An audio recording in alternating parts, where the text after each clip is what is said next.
अब देश की सुरक्षा सिर्फ सीमा तक ही सीमित नहीं रह गई है, बल्कि और भी तरीके से खतरों से जुड़ी हुई है। आज के समय में जो जैविक हमले हैं, रेडियोधर्मी रिसाव और परमाणु हथियारों से पैदा होने वाले खतरे भी सामने आ जाते हैं। Chief of defence staff general Anil Chauhan ने भविष्य के जैविक खतरों और रेडियोलॉजिकल कंटामिनेशन के लिए भारत की तैयारी की अहम जरूरत पर फोकस किया है, जोर दिया है। उन्होंने स्पेशलाइज्ड ट्रीटमेंट प्रोटोकॉल की वकालत की है। देश के चीफ ऑफ डिफेंस स्टाफ यानी अनिल चौहान ने मंगलवार को भविष्य में परमाणु हथियारों से होने वाले बायो खतरों और रेडियो कंटामिनेशन के खिलाफ जो तैयारियां हैं उसको तेज करने की बात की है और लोगों से ये अपील भी उनकी तरफ से की गई है। सुनवा देते हैं। Radiological contamination requires different protocols for treatment and must be part of our training.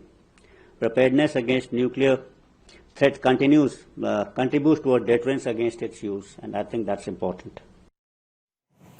तो देखिए, दिल्ली कैंट स्थित मानेकशॉ सेंटर में सैन्य नर्सिंग सेवा के 100वें स्थापना दिवस पर वैज्ञानिक सत्र को संबोधित करते हुए सीडीएस अनिल चौहान ने कहा, कोविड महामारी के बाद के दौर में बायो खतरों के बढ़ने की संभावना है और उन्होंने इनके खिलाफ रक्षा तैयारियों की भी अपील की है। World has been through a period of intense travails and tribulations during the COVID pandemic. In my view, biothreats, whether they are man-made, could be accidental, or they are natural, they're likely to increase in future. Defense against such threats and treatment of infected persons requires different treatment protocols. We must be prepared for this in future. देखिए, इस दौरान CDS general Anil Chauhan ने कहा है कि operation सिंदूर के बाद हमारे प्रधानमंत्री नरेंद्र मोदी ने कहा कि भारत परमाणु ब्लैकमेल से नहीं डरेगा।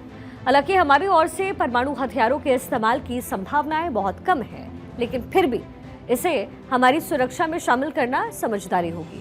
रेडियोलॉजिकल प्रदूषण के लिए अलग प्रोटोकॉल की आवश्यकता होती है और ये हमारे प्रशिक्षण का एक हिस्सा होना चाहिए।